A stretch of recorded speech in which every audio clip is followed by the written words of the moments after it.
बिस्मिल्लाहिर्रहमानिर्रहीम। आज bacteria Medica की जिस रेमेडी को हम डिस्कस करने जा रहे हैं वो है कैल्मिया लैटिफोलिया। कैल्मिया लैटिफोलिया, जिसको कॉमनली माउंटेन लॉरल कहा जाता है। आज की ये हमारी मेडिसिन वेजिटेबल किंगडम यानी प्लांट किंगडम से ताल्लुक़ रखती है और प्लांट किंगडम की फैमिली एरिकेसी एरिकेसी फैमिली से आज की इस मेडिसिन का ताल्लुक़ है। इस प्लांट को, इस रेमेडी को होम्योपैथिक सिस्टम में सबसे पहले प्रोफेसर डॉक्टर कॉन्स्टेंटाइन हेरिंग, जिसको हम डॉक्टर सी हेरिंग कहते हैं, डॉक्टर कॉन्स्टेंटाइन हेरिंग ने इस मेडिसिन को होम्योपैथिक सिस्टम में इंट्रोड्यूस कराया है। डॉक्टर साहबान, this is very very short acting remedy, यानी ये इसका बॉडी के में जो एक्शन है वो बहुत शॉर्ट होता है। अगर हम इसके मियाज़मेटिक बैकग्राउंड की बात करें तो सोरा 2+, सोरा 2+, यानी ये 3+ होते हैं। अगर कोई रेमेडी जिसमें जिसमें 1+ मियाज़म आ रहा है तो उसका मतलब है वो माइल्ड है, 2+ मॉडरेट और 3+ स्ट्रांगली। ये मॉडरेट सोरिक है, मॉडरेट सोरिक, और साइकोसिस में 3+ है, हाईली साइकोटिक। यानी सोरा और साइकोसिस दो मियाज़म को कवर करती है, मॉडरेटली सोरिक और स्ट्रांगली साइकोटिक। बिल्कुल हमारे जो पेशेंट होते हैं, जब उनकी हम केस टेकिंग कर रहे होते हैं तो उसमें भी हमें इसी तरीके से मियाज़मेटिक सिम्टम्स मिलती हैं, यानी कुछ सिम्टम्स सोरा की मिलेंगी, ज़्यादा सिम्टम्स हमें साइकोसिस की मिलेंगी।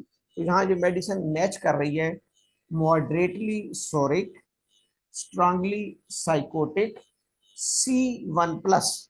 C1+ का मतलब होता है कि this is mild chilli, mild chilli. अगर C2+ हो तो मॉडरेट चिली, C3+ हो तो हाईली चिली। ये मेडिसिन की क्लासिफिकेशन की गई है।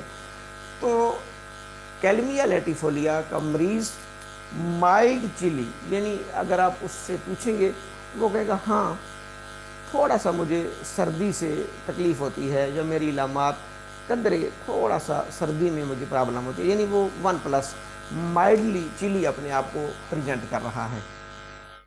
डॉक्टर साहब, क्योंकि ये प्लांट है, प्लांट के अंदर फाइटोकेमिकल्स होते हैं और फाइटोकेमिकल्स में चूंकि टॉक्सिन होते हैं, तो इस हमारी आज की रेमेडी में जो केमिकल कॉन्स्टिट्यूएंट्स हैं वो दो मेन केमिकल कॉन्स्टिट्यूएंट्स आ रहे हैं।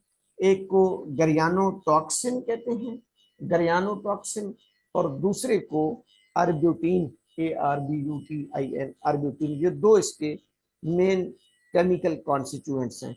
इसके जो मदर टिंचर है वो इसके फ्लावर्स और green parts of the plants, mainly इसके फ्लावर्स और लीव से तैयार किया जाता है, जो कि टॉक्सिक हैं, उनसे इसका मदर टिंचर तैयार किया जाता है। और इसका मदर टिंचर, इस रेमेडी का जो मदर टिंचर है,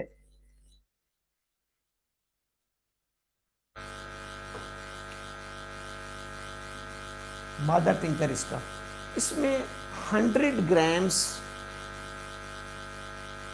ड्रग पाउडर लिया जाता है, यानी इसके लीव्स फ्लावर्स को ग्राइंड करके उसमें से ड्राई फार्म में पाउडर लिया जाएगा, कोर्स पाउडर तकरीबन 100 ग्राम्स।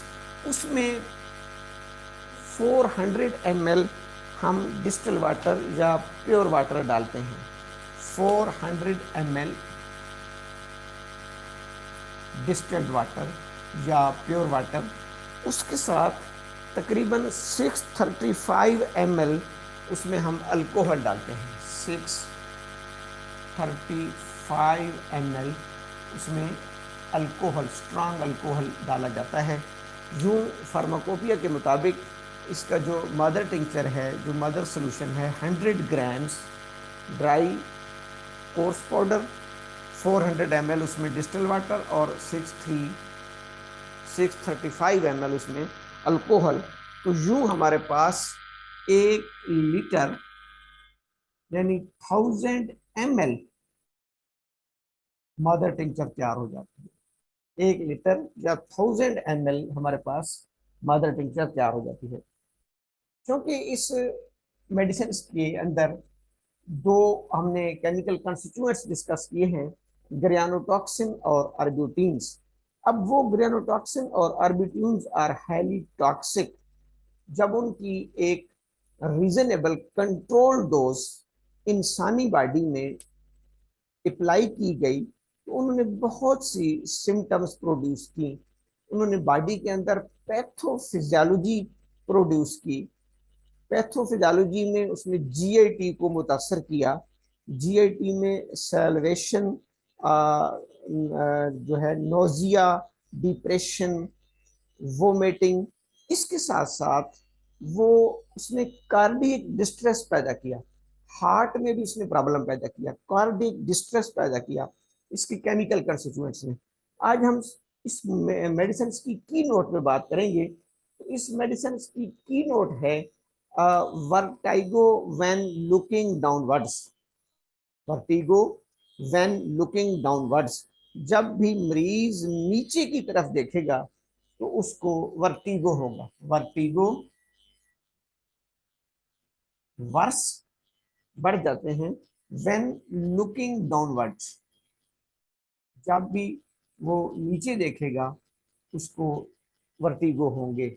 दूसरी इसकी जो है वो मेन सिम्टम है पेन शूट डाउनवर्ड्स। पेन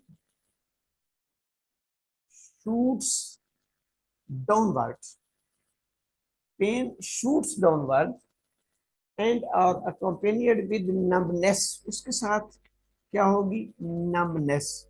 मरीज को सुन होने का एहसास होगा और उसकी पेन भी शूट करेगी डाउनवर्ड। वर्टिगो भी उसका होगा जब वो लुकिंग डाउनवर्ड। और तीसरी सबसे अहम सिम्टम है that is impaired vision, rheumatic iritis. Eyes की है रूमेटिक एरिटिस, एरिस की इन्फ्लामेशन, लेकिन उसकी बेस क्या होगी? रूमेटिज्म। यूं अगर हम इस मेडिसिन को याद करने के लिए डॉक्टर साहब 3 लफ्ज जेन में रख लें, बल्कि 2 लफ्ज, गाउट और रूमेटिज्म। गाउट और रूमेटिज्म, गाउट और रूमेटिज्म, ये आज की मेडिसिन के सोल एंड स्पिरिट है। जब भी बॉडी में गाउट और रूमेटिज्म आ रहा होगा, लेकिन उस गाउट और रूमेटिज्म की वजह से उसकी प्राइमरी साइट में तो गाउट और रूमेटिज्म आ रहा होगा। अगर ये गाउट और रूमेटिज्म मेटास्टेट करे, स्प्रेड करे, इसके सेकेंडरी असरात हार्ट पर आ रहे हों, हार्ट यानी मरीज की जब हम केस टेकिंग करेंगे तो उसकी बेस में gouts, rheumatism, rheumatoid arthritis, gouty arthritis, R factor भी पॉजिटिव हो सकता है। लेकिन उस गाउट और रोमेटिज्म के असरात मेटास्टेट कर चुके हों। डॉक्टर बोरिक ने अपने मटीरियल मेडिका में यही लिखा है। अगर आप डॉक्टर बोरिक का हार्ट का चैप्टर देखेंगे तो उन्होंने लिखा है gouty and rheumatic metastasis of heart.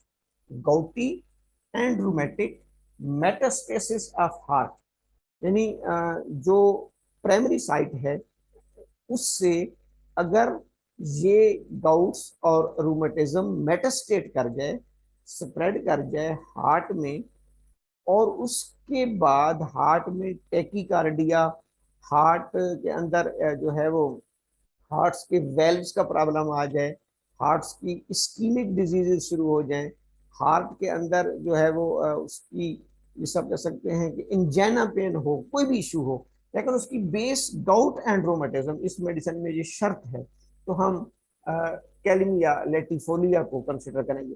अब थोड़ा सा इसमें हमें पैथोलॉजी समझने के लिए, ये जो लफ्ज गाउट है, गाउट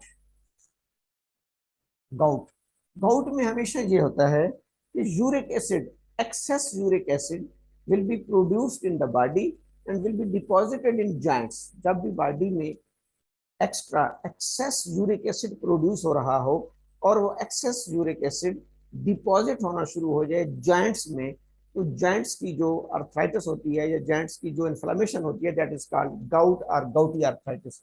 अब ये यूरिक एसिड कहाँ से आता है? आपने अक्सर सुना होगा कि पेशेंट कहते हैं जी मेरा यूरिक एसिड बढ़ गया है जी। यूरिक एसिड बेसिकली हमारी बॉडी की एक प्रोटीन है जिसको प्यूरिन कहते हैं। Purine, PURINE, purine.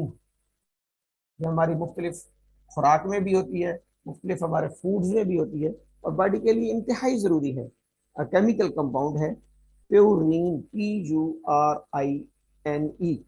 इस प्यूरिन को हमारे सेल इस्तेमाल करते हैं अपने DNA और RNA की बिल्डिंग ब्लॉक्स के तौर पर। इसकी बहुत अहमियत भी है प्यूरिन की। हर सेल अपने न्यूक्लियस में DNA RNA के बिल्डिंग ब्लॉक्स में इसको इस्तेमाल करता है और सेल इससे एनर्जी हासिल करते हैं फंक्शन करने के लिए। इसको as a source of nutrient use करके इससे एनर्जी हासिल करते हैं।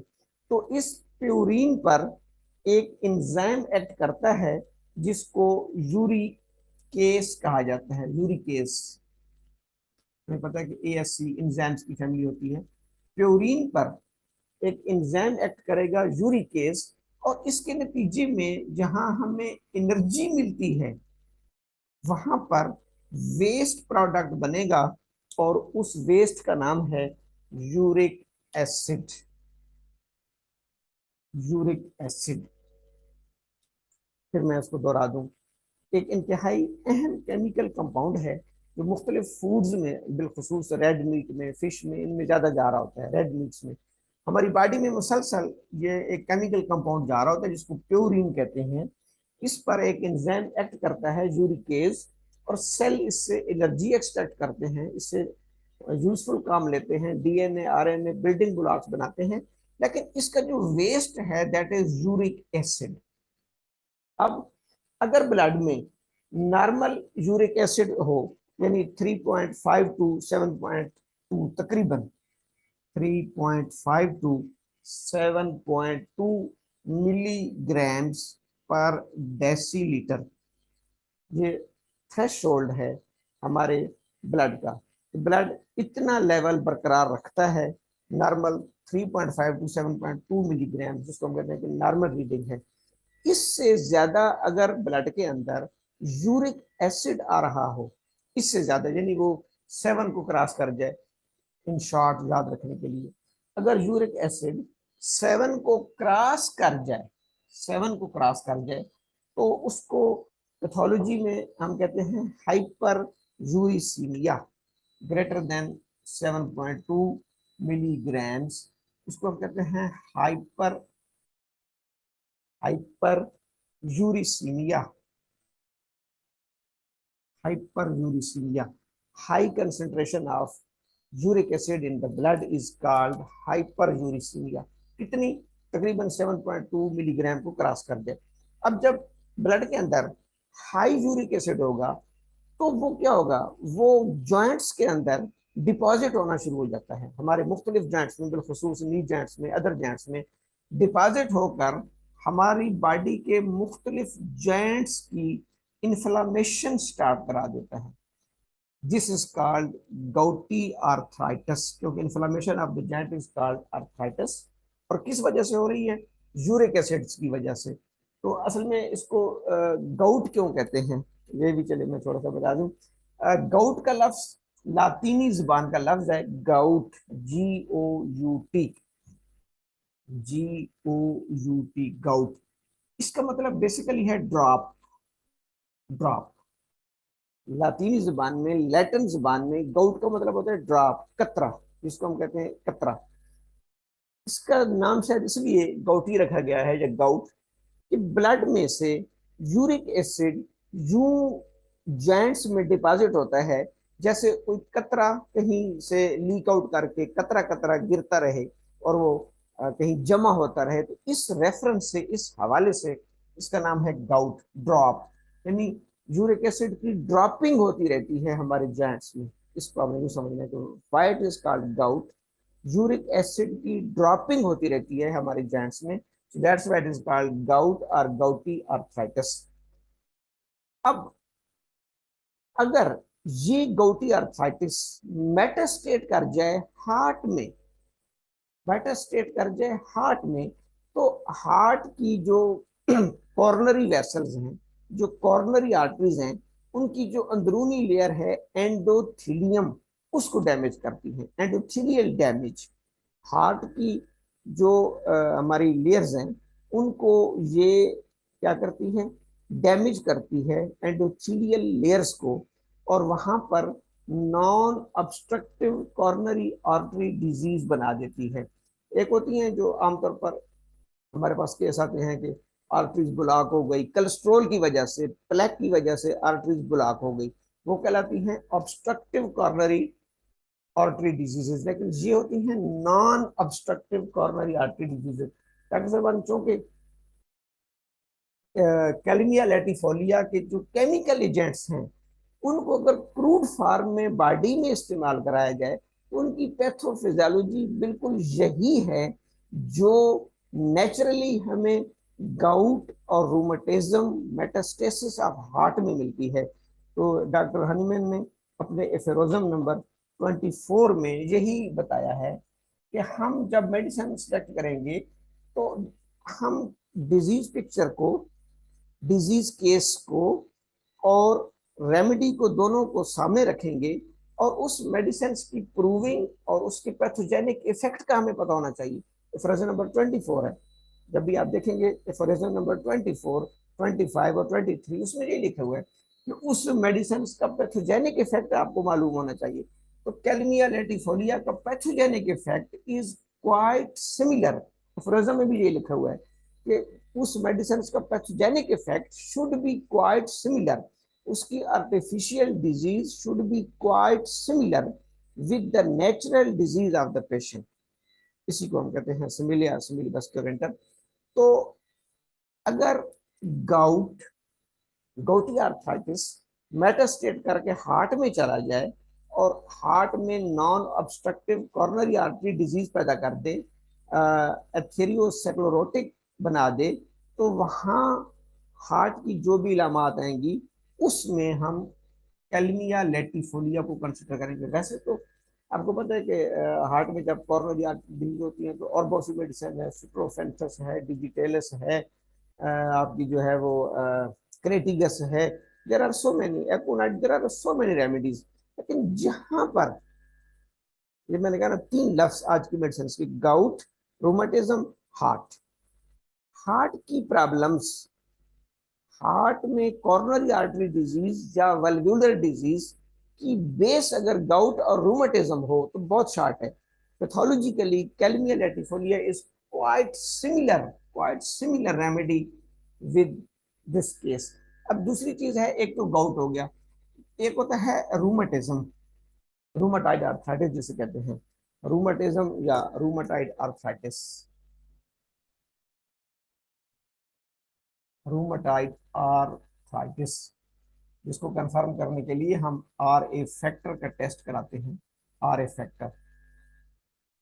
रूमेटाइड आर्थराइटिस जो होता है कि जब बॉडी का इम्यून सिस्टम, उसमें तो था ना यूरिक एसिड, उसमें यूरिक एसिड की जाती थी, या तो यूरिक एसिड प्रोड्यूस ज्यादा हो रहा है, या किडनी प्रॉब्लम्स की वजह से किसी शख्स में किडनी यूरिक एसिड को क्लियर नहीं कर रही, तो भी उसके ब्लड में यूरिक एसिड बढ़ जाएगा, हाइपर यूरिसीमिया होगा, और वहां से ड्रॉपिंग होना शुरू हो जाएगी जॉइंट्स में, अगर किडनी का प्रॉब्लम है, ये भी याद रख ले।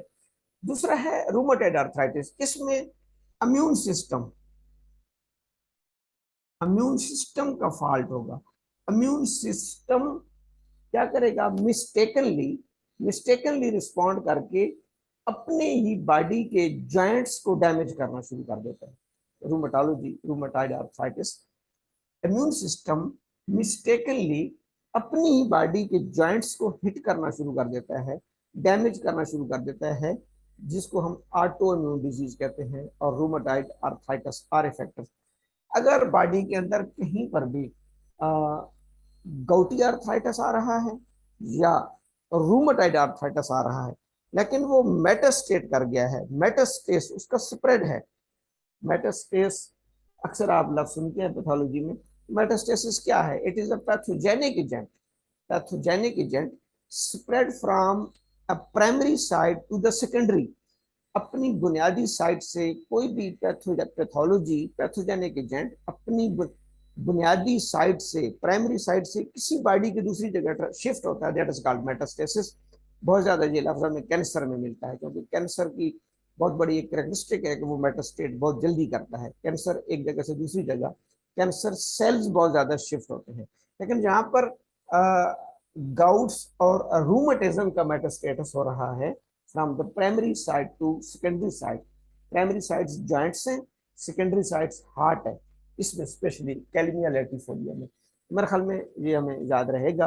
अब अगर इसको हम कंक्लूड करें तो चूंकि एक प्लांट है, प्लांट के अंदर फाइटोकेमिकल्स होते हैं, इसके अंदर टॉक्सिक एजेंट्स हैं, दो इसके केमिकल टॉक्सिक एजेंट हैं, ग्रियानोटॉक्सिन और आर्ब्यूटिन।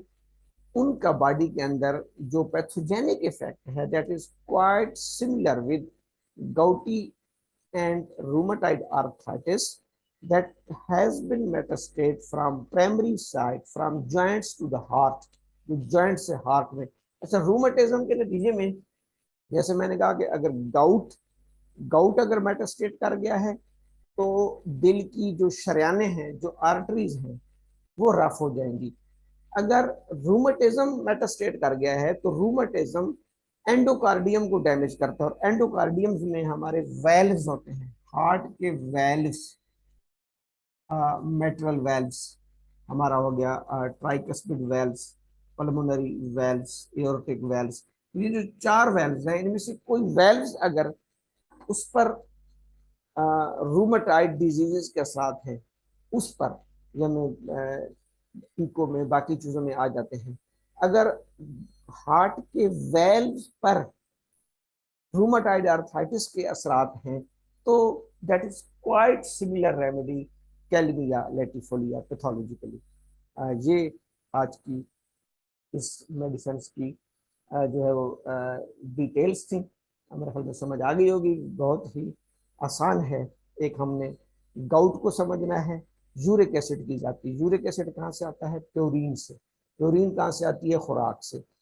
प्योरीन एक अच्छा केमिकल कंपाउंड है जिसको हमारे सेल यूज करते हैं डीएनए आरएनए बिल्डिंग ब्लॉक के लिए और एनर्जी के लिए। लेकिन जब भी हमारे सेल इस प्योरीन को इस्तेमाल करते हैं, यूरिकेज एंजाइम्स इनको कन्वर्ट करता है एटीपी वगैरह में, तो वह वेस्ट बनता है यूरिक एसिड। ये बहुत ज़रूरी है एज ए फिजिशियन हमें जानने के लिए कि यूरिक एसिड आया कहाँ से।